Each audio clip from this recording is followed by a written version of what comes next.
You know, the thing is, I'm always fascinated about stories as well. I love to tell stories myself. And I was wondering, let's go back to the beginning. What was actually the initial start for you to discover the Kama Sutra? What was your thing that you decided, like, I want to delve into it? So as I was saying earlier, that there was this point where I realized that, just as a woman, we all grow up being told sex is dirty, your body is dirty, don't touch yourself down there, oh my God, you should never have sex. This whole guilt narrative. Yeah. And we tell so many stories. As I said, we discover love in every single aspect, including the woman who's fed up because the lover has overstayed his welcome. The only thing we never talked about was a woman's right to her own body. And I just needed to know when we had shut that down, because there must have been a time when we were conscious that a woman, how could it be that we have no autonomy, no agency over our own bodies? True. So I'd actually gone towards the Kama Sutra to see if we had shut down any stories. I didn't realize how much there was out there. That's how it started. And what was your first discovery when you realized that, oh my God, there's this entire world about something that has not been spoken about? Because that was my first question when I was doing my research, for this Q&A. I was wondering, like, we have these beautiful temples, sculptures, where relationship, lovemaking, intimacy, they were all there. They're, outside. It was present. And then suddenly, it just disappeared from our collective consciousness. So let me start with the second bit, which is that it does disappear because, unfortunately, so we have two issues. In India, in ancient India, we wrote on palm leaf or on bark. And the weather in India is such that the palm leaf and the bark would get destroyed very easily. So we lost a lot of texts. But we have the Ramayana and the Mahabharata, and we know those scriptures by heart. Because a lot of that was also spoken word. It was spoken word narrative, which is handed down. So a lot of the Kama Sutra as well was handed down, but at some point, some stories continue to get told, and some stop. But the other problem that we had, those were pure stories, and they were done specifically. So at some point when we have the stories that are written up, they were to translate our philosophy into more accessible means. In ancient India, they were quite snobbish about their, if something was written as a treatise, like the Kama Sutra, or like the Bhagavad Gita. The Bhagavad Gita is a treatise. You can't just translate it and read it. It has to be explained to you. The metaphors have to be explained. So they believed that anything that was written in Sanskrit and written like this was only for people who could understand that. They didn't believe in translating things. Hence, we lose a lot of our literature because of that. And then I think actually it was as late as when the British come to India, when they actually started to translate things, that we rediscover the literature. But in all of this, the biggest problem is the Kama Sutra becomes this book on positions. Yeah. Incidentally, I just want to mention, it's not really, as we know, a book on positions. There are positions mentioned. The Kama Sutra starts off with only 18 positions. By the time we get to the 15th century translations, we've got like 300 positions. Gosh, that's a lot. Yeah. So I think it's the variations as furniture changed.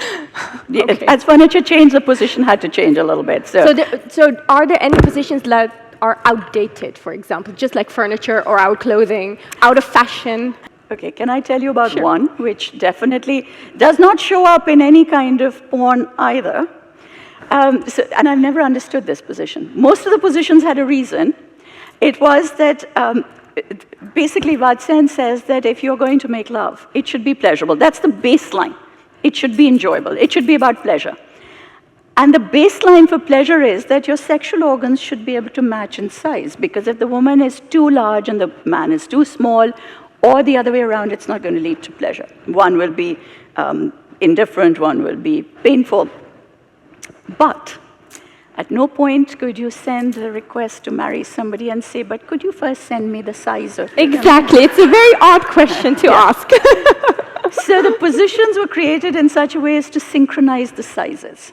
to help to, so if the woman was very big, the man was too small, there were certain positions for it, etc. But the one that I'm talking about is outdated. So this is where the man lies down flat, the woman will sit on him, penetrate, and then she goes round and round. And that one is old-fashioned now. I You don't know. I don't know. I mean, I knew somebody who said that he had a girlfriend from Thailand, and she would do that by tying something to the fan and then helping her to go. Yeah, don't ask. Okay, it seems like a lot of acrobats. A lot, yes. A lot. So you also mentioned while you were giving your inspirational talk, which I loved, speaking of expressing love, that's the thing. Basically, when we want to say to someone that we love that person, you become very vulnerable because you express yourself. And in old days in Hindi films, what I have seen while growing up was that you had these pigeons or kabooters, as they would call it, to send out these love letters. But nowadays we have text messages. Nothing else. But there was one story that I have seen, and that is actually from the Mahabharata. Sorry. And it's a love letter that stands above all others. It's the one that is written by Princess Rukmini to Lord Krishna. And there's this very popular song that I just want all of us to soak in because I think it's so beautiful, and perhaps you can just give your thoughts on that. So, hit it. जन्म जन्म की लगी लगन है साक्षी तारों भरा गगन है गिन गिन श्वास आस कहती है आएंगे श्री कृष्ण मुरारी बिनती सुनिए नाथ हमारी.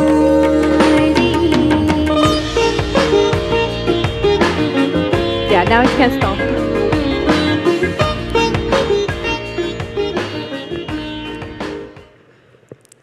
So I just think that, I mean, that is so beautiful. Isn't It's it? beautiful, just it's gorgeous. beautiful.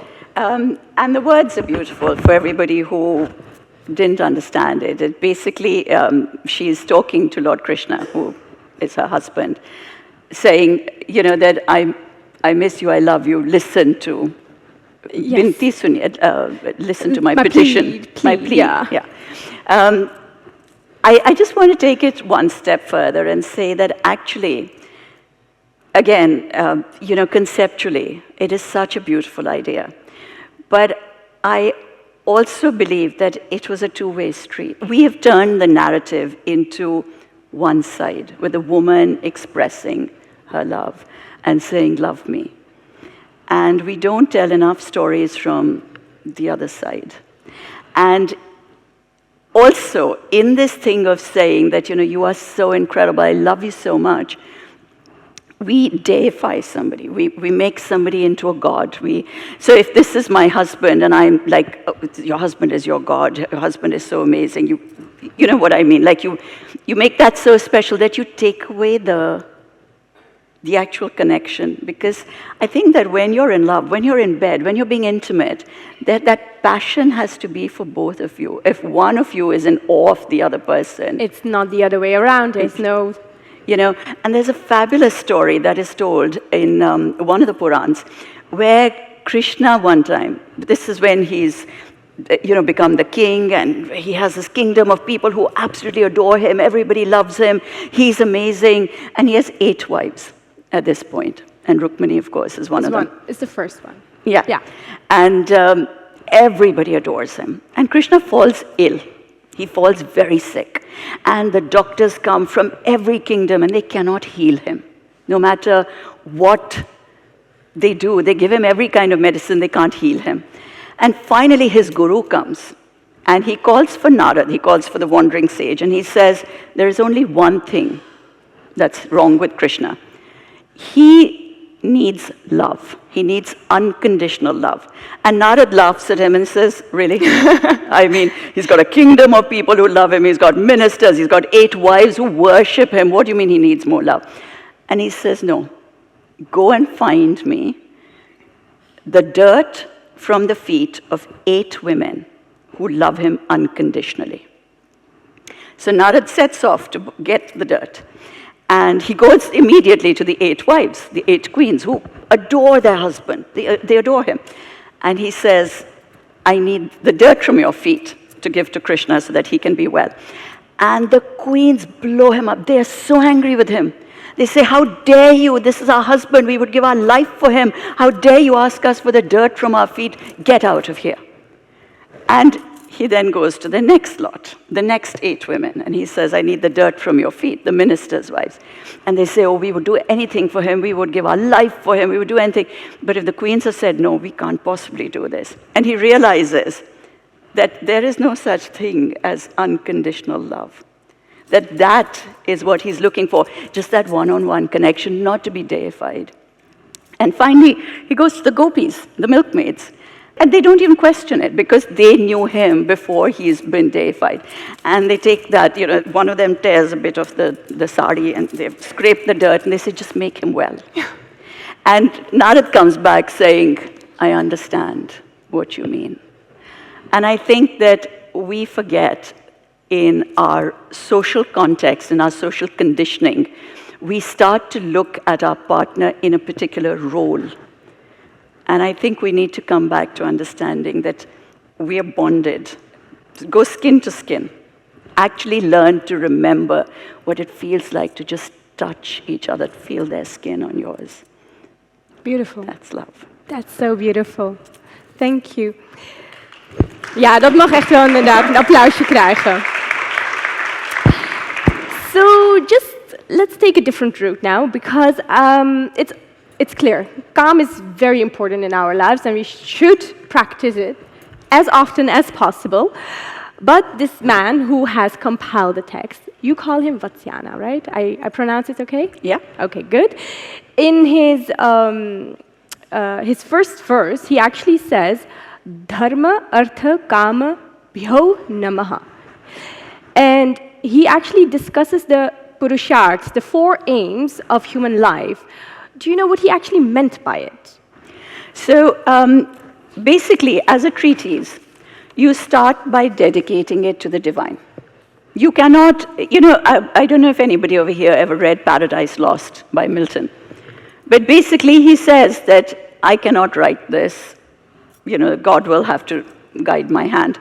It's the same. Anytime you sat down to write a huge text like this, you asked for divine guidance. So you always dedicate it to God. So he dedicates it to God. And he says that there are 3 pillars of life. So the 3 pillars of life are your social interactions, your financial, your work interactions, and your emotional interactions. And you have to build life on those 3. And if you can actually balance those 3, you can reach nirvana, you can reach moksha. So it was very, very important that we understand. In Tantra, we actually say that it's abnormal when you say, oh, I want to reach God. Doing away with your desires is not even normal to us. We have the desires in there. And we have to learn how to raise those desires, and then through ritual, through practice, through discipline, channel that energy in order to achieve a higher consciousness. Because if you say, oh no, I'm going to sacrifice, I'm going to give up all of this, that means you're numbing your senses in order to give up everything, in order to move forward. Once you've numbed your senses, how do you expect to raise yourself to a higher consciousness? It doesn't work.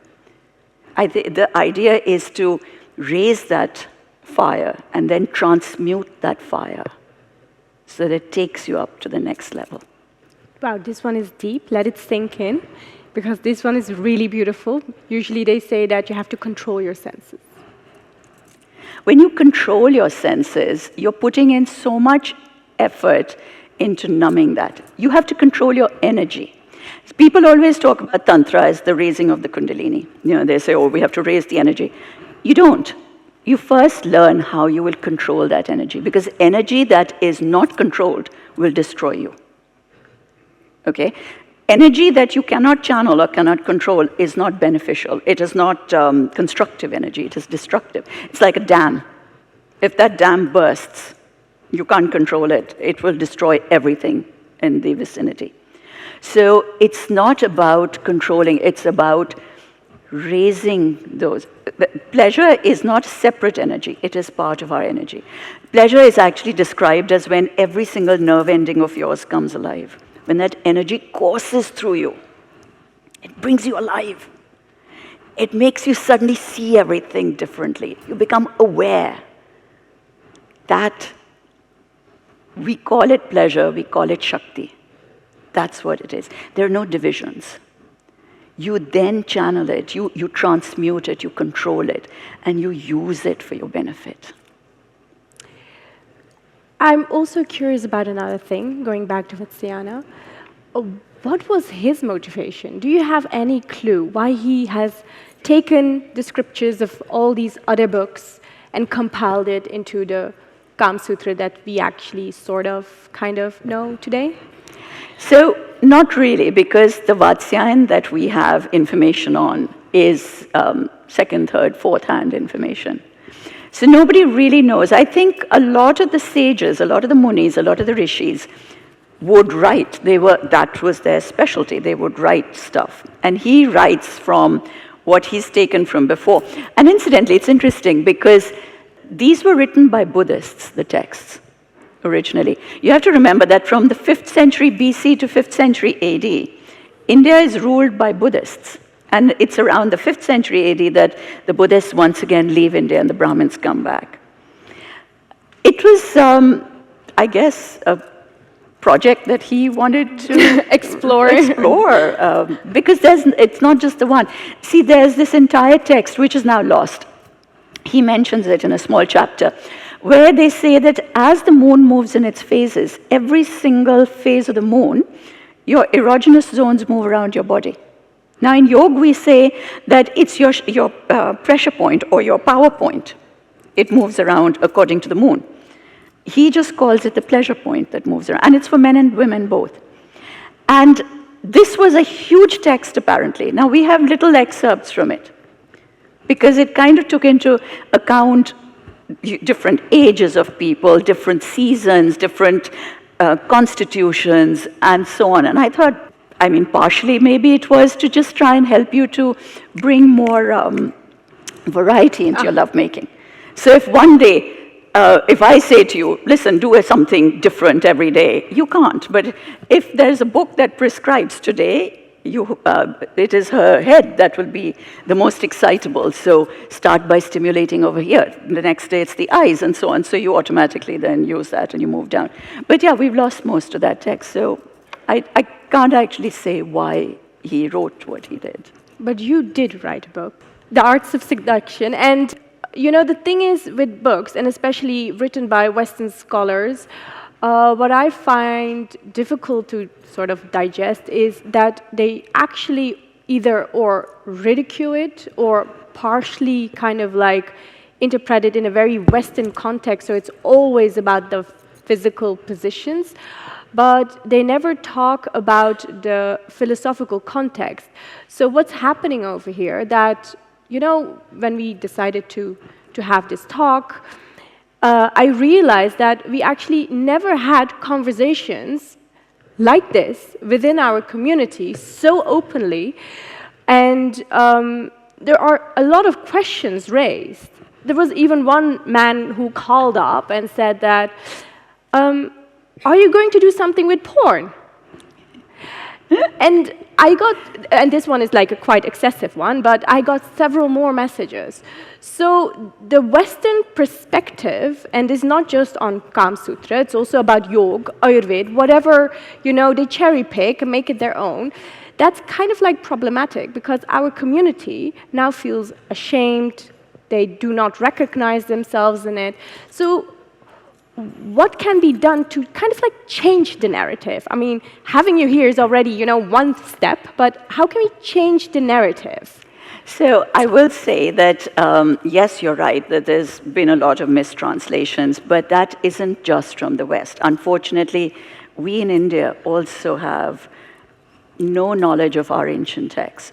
And when it comes to research, I have to say that unfortunately, because research is not funded in India, we don't have a proper research department at any level where you can go so deep into something. So a lot of the work, good and bad, has been done in the West.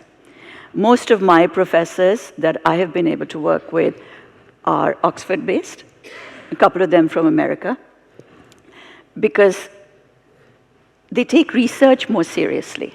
So it's been extremely important. You know, the sad thing is, Maheshwari, that even in India, if you say the word Kama Sutra, most people think it's a bad word, right? Yeah, so that is actually problematic. It's very problematic over there, and you get trolled for it all the time. So it's not really sort of community-based. And unfortunately, our community is very happy to do a lot of trolling and abusing Unfortunately. on it, okay? Yes. So you get it from everywhere. The other thing that I've discovered is that, so there's a lot of, so as I said about the preservation of texts. So if I go to a library at Oxford, I have the ancient texts so carefully preserved that I can actually go in and do my research. When I go to India, I don't have that research ability.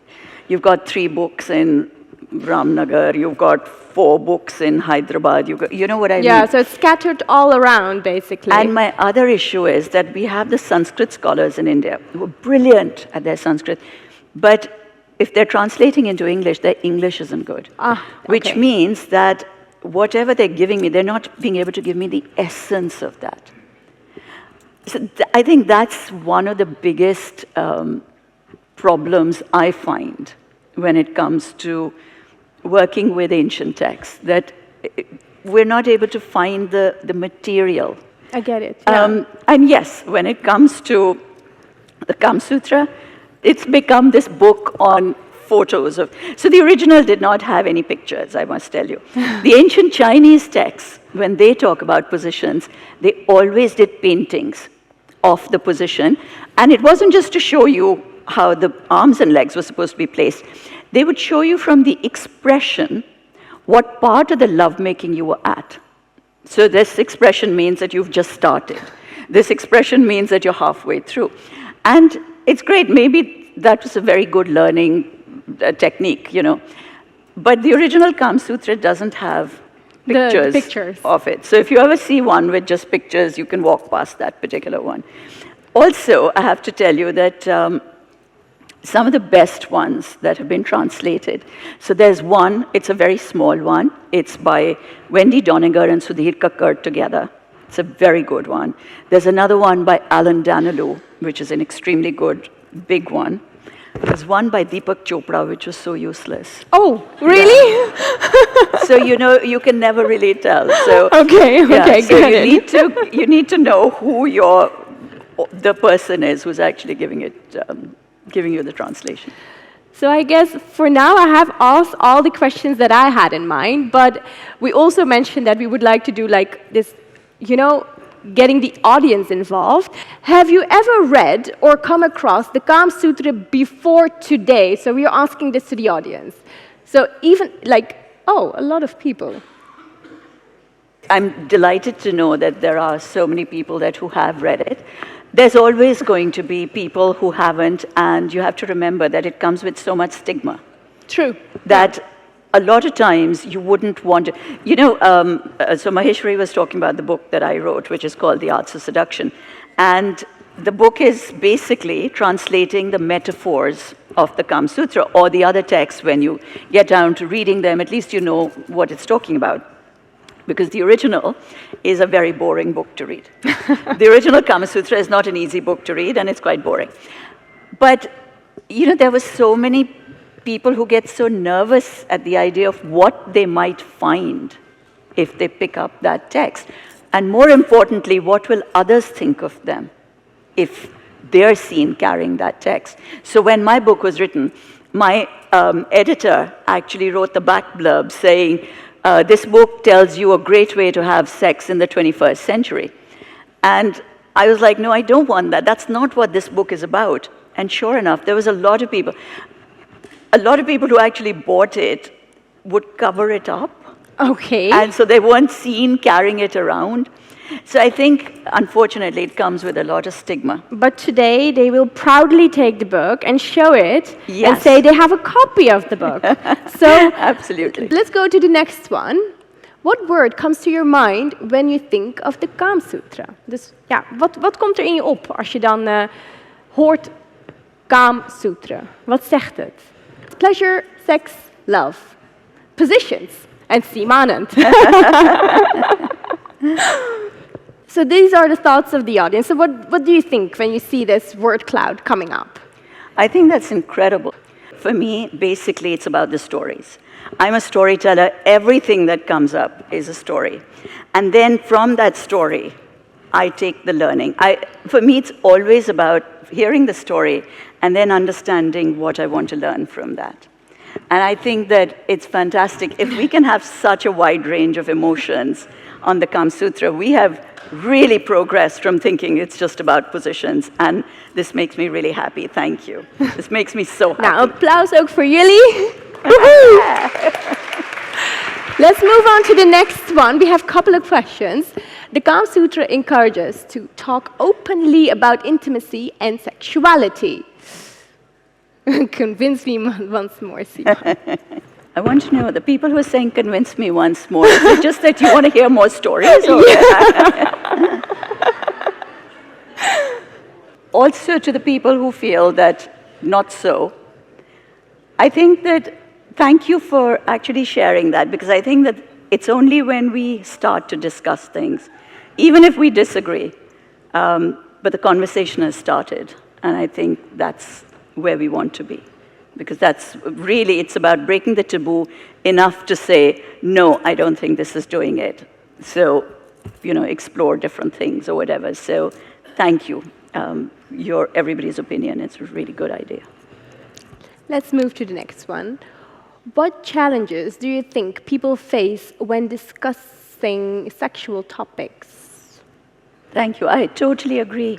This is why, like I said, I love the work that I do with the Kama Sutra, because if we can change the vocabulary, Tarni is my third child, and very soon after she was born that I started this work.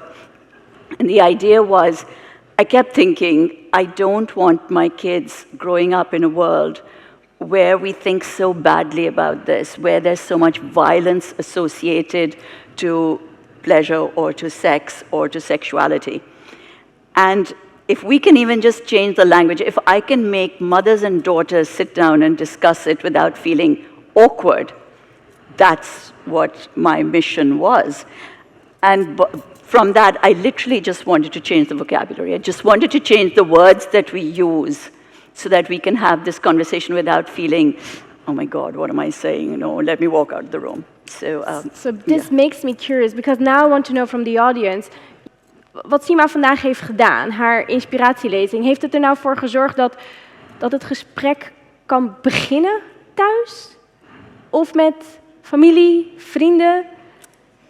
Basically you said you come from a culture where there's also shame and guilt. But what you do is basically you try to have this open conversation with your children, but when they feel like they don't want any more knowledge, you stop. Which is just perfect. It's absolutely the right thing. So she said, it's very important to communicate, throw shame out of the house, and have an open, safe conversation with your children. Thank you. A lot of times when a child asks a question, if you find that you can't respond right away, don't get all worked up and just actually use a technique that I think works really well. Say, oh, I need to get some more information on that and I will come back to you. And what you do then is it gives you a bit of time to understand how you want to frame the answer. Plus, make sure that you do definitely go back to your child. Don't then put it off and pretend, okay, they'll have forgotten about it. Go back to them. The idea is just to let them feel that they can trust you, that if they have a problem, you are there for them. That's the most important thing. Most of these kids don't need information from you, trust me. They know more than you do. But they need to know that you're there, you've got their back. You need to make them feel safe. Next one. Do you believe in soulmates? Actually, that was the question that you gave us. So what is Holland saying? So personally, I'm not a soulmate believer. We believe that our soul is immortal, that the body dies, but that soul stays, right? It's immortal. And quite honestly, one person is not capable of feeding my immortal soul. My soul is too vast for one person. I can be very compatible with a bunch of people. There are different people who feed into different parts of my life, and I love every single one of those. But to think that it has to be that one person, and that to somebody that you are romantically attached to, passionately attached to, physically attached to, financially attached to, bloody hell no. Okay, so It's that Nike I was saying, okay, you stayed too long, now go. go. Okay, so let's quickly move on to the next one. How comfortable do you feel discussing topics related to intimacy and sexuality with family and friends? I think that the question should have been, how comfortable do you feel discussing intimacy with your partner? Because I find that we're very good with talking about it to our friends. We will talk about anything, but the shame somehow and the hesitancy in talking to your partner is weird. So what do you think makes it weird? You know, the hesitance. Where does it come from, actually? Because is it fear? Like I said, we've got this idea of social conditioning on your relationship. This is my wife. You know, you hear this all the time. Yeah, I will go sleep with this girl. She's fine for having as a girlfriend, but when I get married, I will marry this pure virgin. Oh. You know, that kind of crap. You know that's what terrible. I mean? Terrible. And a lot of guys do that. They then go and marry the pure virgin who said, you know, I always think, like, you meet a nice girl, and you like her, and she likes you back. And then you want to kiss her, and she's happy to kiss you back. And then you want to have sex with her, and she's happy to have sex back with you. And she's wonderful. And then you're like, you're a whore. I can't be with you. Really, yeah. But I will marry the virgin or the girl who more than likely has said, don't come near me, don't breathe near me, don't talk to me. You can't sort of go into a relationship thinking that if I have this field of unwalked on snow, that it will always be, you know what, like, how are you approaching that relationship?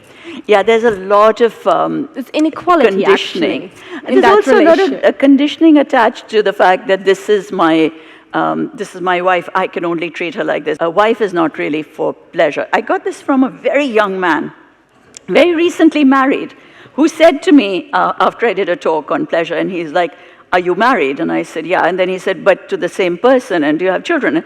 And then finally he said, oh, I'm so sorry. I just figured you'd got divorced and then experimented with pleasure. So the idea that this guy had been married for 2 years, and he thought that his wife was not the person that he could explore pleasure with, that it's not the done thing.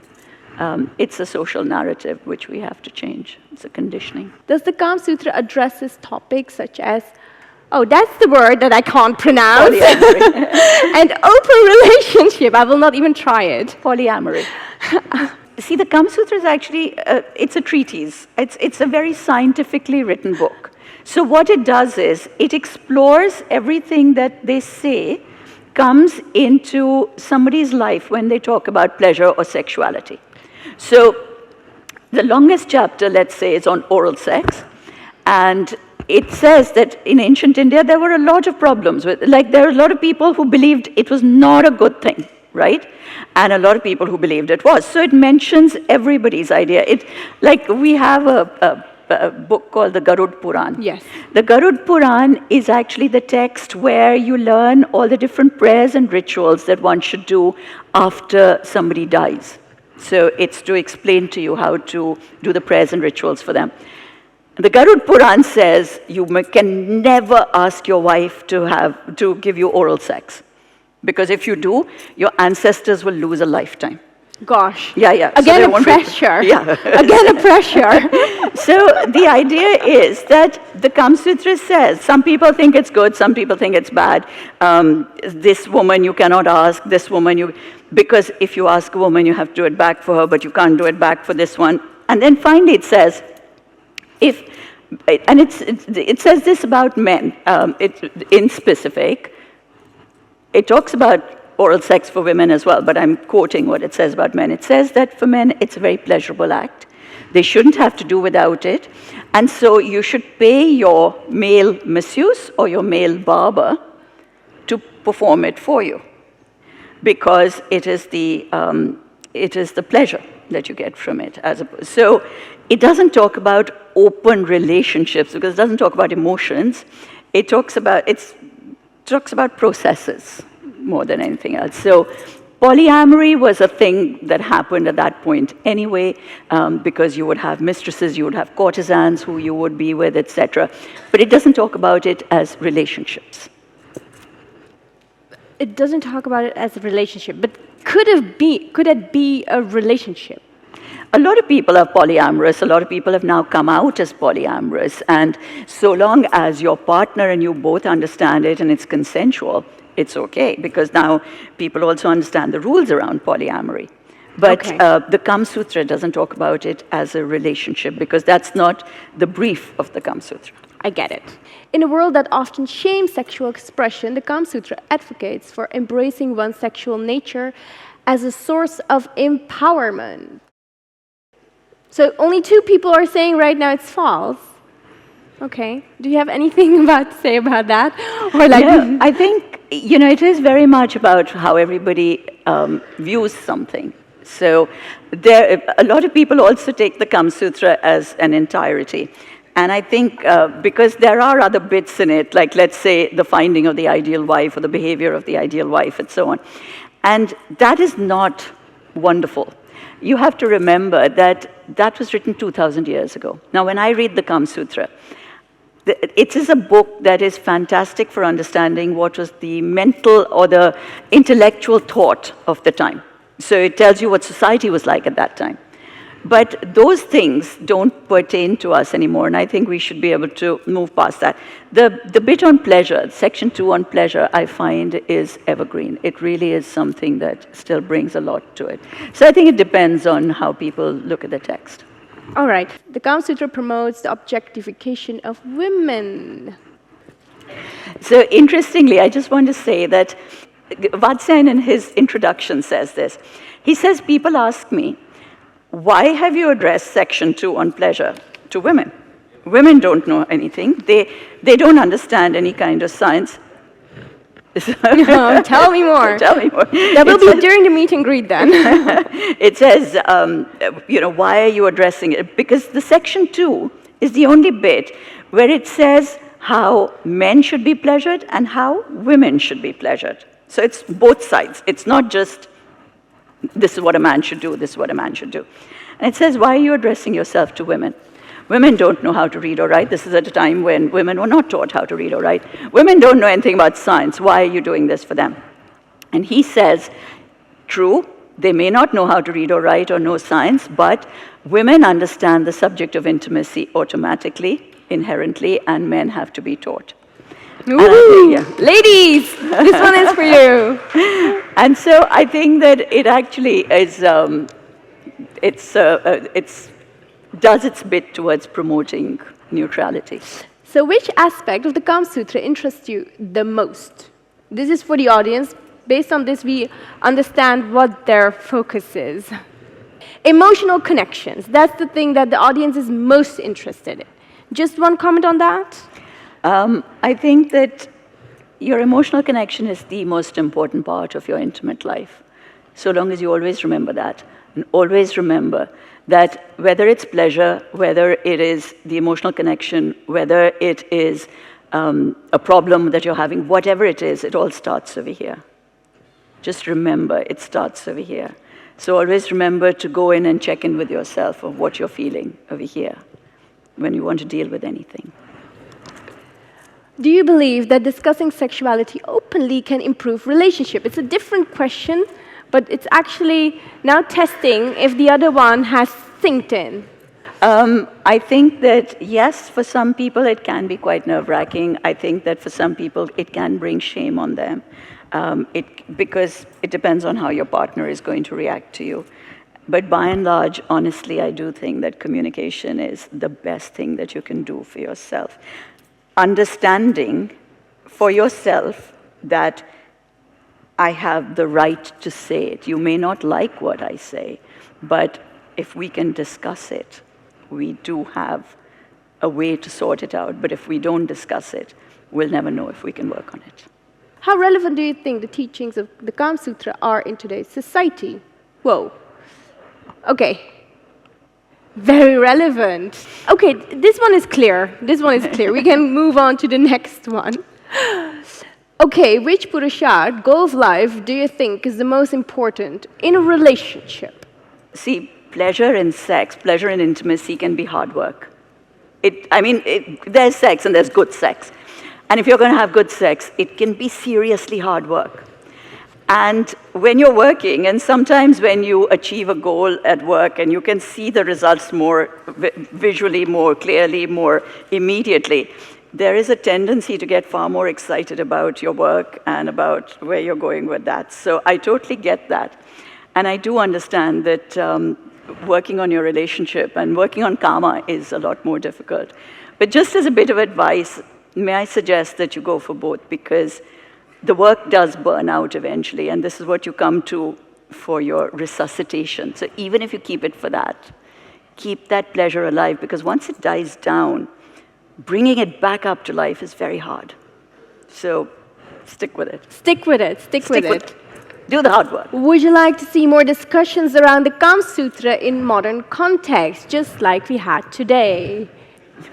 This one is a game changer, Seema. We have to invite you back. We have to invite you back again. Do this again. Okay.